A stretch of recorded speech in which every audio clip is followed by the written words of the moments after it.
Make a date with Rev Dr Ebenezer Markwei at 6 a.m. from Monday to Saturday on Graphic Online via Facebook and YouTube as he expounds on matters of faith. Graphic Online, truth and accuracy every day.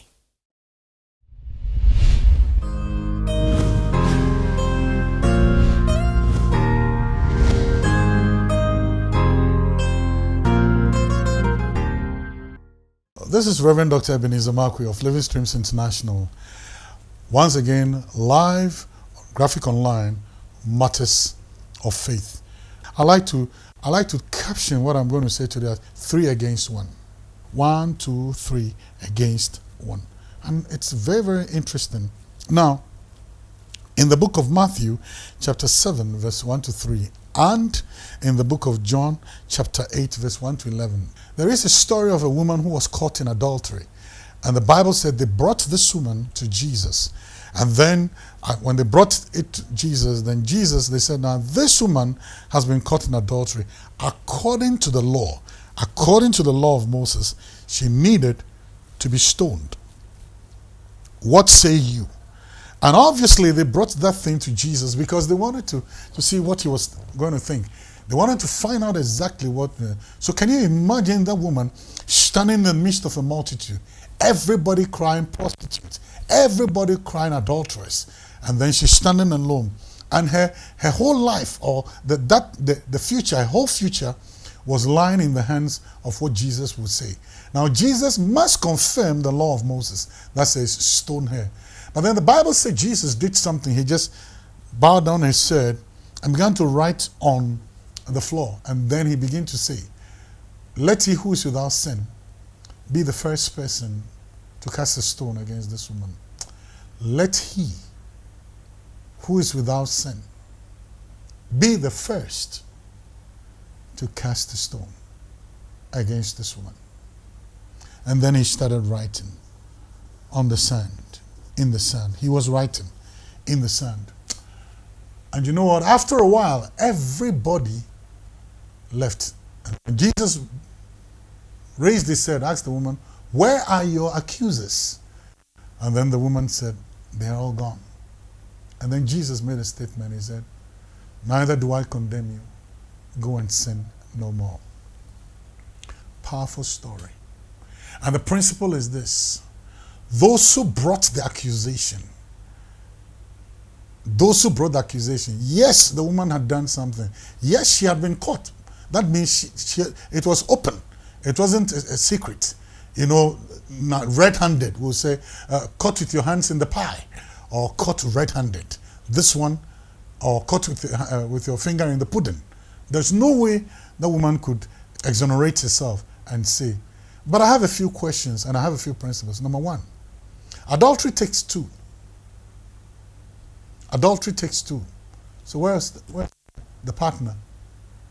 And adultery means relationship outside covenant.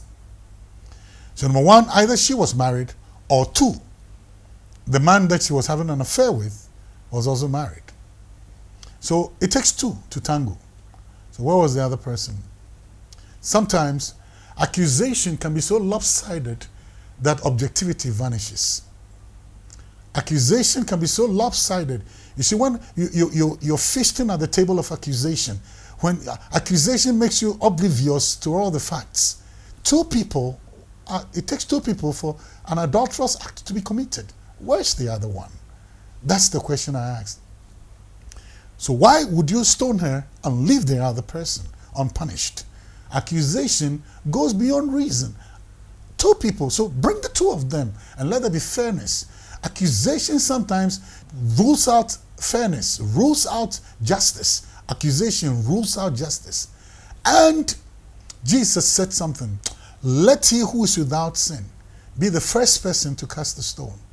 And there was nobody. Can I tell you something? And I said 3 against 1. All those people who had picked up stones to throw against this woman all had skeletons in their cupboards.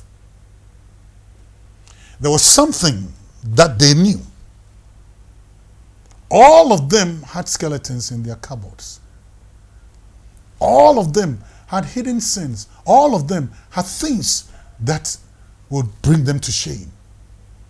And yet they were the same people holding stones of judgment against other people.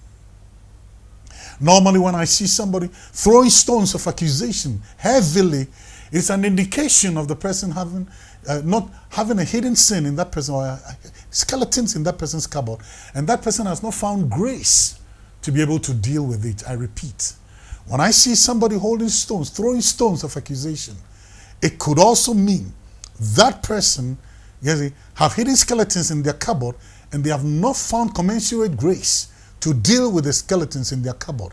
And yet, so that in punishing the person or punishing somebody else, they are projecting. It is projection. And Jesus said, "Let's see who is without stone." So guess what? When you point your finger of accusation against somebody, can I tell you something very interesting? 3 fingers are pointing at you. So one finger is pointing at others. Remember, this is also pointing at you. This is pointing at you. And that is also pointing at you. So one finger at somebody else, 3 fingers against you. Look, learn to extend grace to people. Learn not to be judgmental. Learn not to be condemnatory, because it could also be an indication of something in your life that you've not found grace to deal with. 3 against 1. Where are your accusers? And when the woman said, "Lord, I have none," look at what Jesus said. This is God talking. "Neither do I condemn you. Go and sin no more." Give people a second chance. Give people a second chance. Extend grace to people. Remember, you are not perfect. And if people are going to weigh your imperfections against you, you by all means be found wanting. Let somebody go. Let somebody go free. Drop the charges. Drop the stones. They won't help, because the stones are indicators of the big rocks in your cupboard. Because Jesus said, "Take the log out of your eye before you remove the speck from somebody's eye." Yours is a log, big timber. That person's is just a speck. Find grace to deal with yours. Then you extend grace to somebody else. God bless you. See you next time.